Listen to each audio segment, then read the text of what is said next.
Dobar dan vsem. Razstavimo zdaj polinom druge stopnje s tem, da rešimo prirejeno enačbo druge stopnje. Torej, hočemo razstaviti 6x na drugo minus x minus 2. Torej, zdaj bomo reševali 6x na drugo minus x minus 2 je enako nič. V tem primeru, ki so vsi tri členi, rešujemo s formulo. Če na primer manjka en člen, bi se lahko rešilo bolj na hitro. Vsekakor zdaj rabimo formulo. Torej, minus b, minus minus 1, 1, plus ali minus, kvadratni koren, b na drugo, minus 1 na drugo je 1, minus 4, ac krat 6 krat minus 2. Vse vlomljeno 2 krat a, 2 krat 6 je 12. Sedaj, 1 plus minus, tukaj znotraj korena ima prednost množenje, torej ta 1 ga pustimo pri strani zaenkrat, minus krat minus mi da plus, 4 krat 6 krat 2 je 48. Sedaj, 1 plus 48 je 49, kvadratni koren 49 je 7, imamo 1 plus minus 7 vlomljeno 12.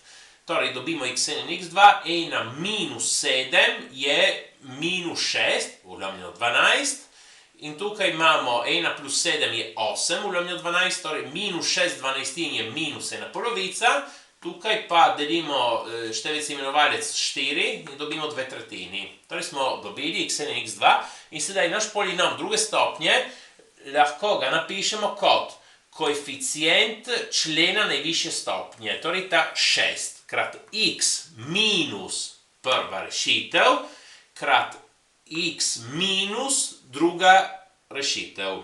In to pravilo velja bolj nasplošno tudi za polinomje višje stopnje, če jih hočemo razstaviti. Se napiše koeficient člena najvišje stopnje, x minus prva rešitev krat x minus druga rešitev in tako naprej.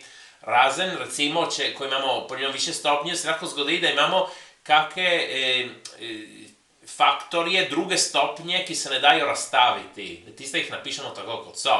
Ampak drugače se to da zmeraj. Zdaj se vrnemo sem, torej obnovim koeficient od x na drugo, v bistvu, tiste najvišje stopnje, x minus to krat x minus to. Sedaj, x minus minus 1 polovica napišem kot x plus 1 polovica. Sedaj, eden bi rekel, da lahko, da smo že končali tukaj razstaviti, recimo, se lahko napiše malo lepše. Torej, tukaj, kako naredim? Tukaj dam na skupni imenovalec, ki je 2. To je 6 prepišem. Tukaj skupni imenovalec 2 dobim 2x plus 1, vlomljeno 2. Tukaj dam skupni imenovalec 3, 3x minus 2 vlomljeno 3. In sedaj vidim, da v imenovalcu imam 2 krat 3, ki je 6 in se krajša s tem 6 tukaj. In torej sem dobil, da je 2x plus 1 krat 3x minus 2. Tako. Prosim, všečkajte in upišite se. Hvala.